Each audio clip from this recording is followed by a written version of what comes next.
आज त मेरो 28 दिन भयो अपरेसन गरेको। आज चाहिँ केमो थियो, केमो लगाएर आएँ होइन। त यो स्कर्ट चाहिँ मैले अस्तिदेखिको सिलाउन लागेको।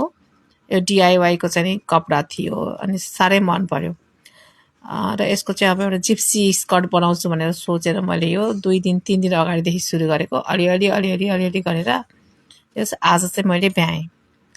आज केमो लगाएको थियो, घरमा आएर खासै काम गर्न सकिनँ होइन। अनि बसिरहेको थिएँ। त्यो मिसिन चलाउँदा के न पो गाह्रो हुन्छ र हातै चलाउनु पर्दैन, इलेक्ट्रिकवाला मिसिन बसेको यहीँ चलिहाल्छ होइन। र आज यसलाई मैले भ्याएँ होइन। यो आइरन लाउने कामसम्म त मैले हिजै भ्याइसकेको थिएँ। आज खालि मैले यसलाई चाहिँ चेन र पछाडिको साइडमा चाहिँ जोडेको र यति राम्रो स्कर्ट मैले बनाएँ। अब अप्रिलदेखि त मेरो डान्स स्टेज पनि मैले चाहिँ नि अब स्टार्ट गरिहाल्छु होइन। अब धेरै बसेर मोटाइयो, अब त ल सन्चो भइहाल्यो नि। अब फेरि केमो त छ न त, तर पनि अब केमो लाउँछ दुःख भन्दै अनि आफ्नो काम गर्दैन नि, क्यान्सर पेसेन्ट।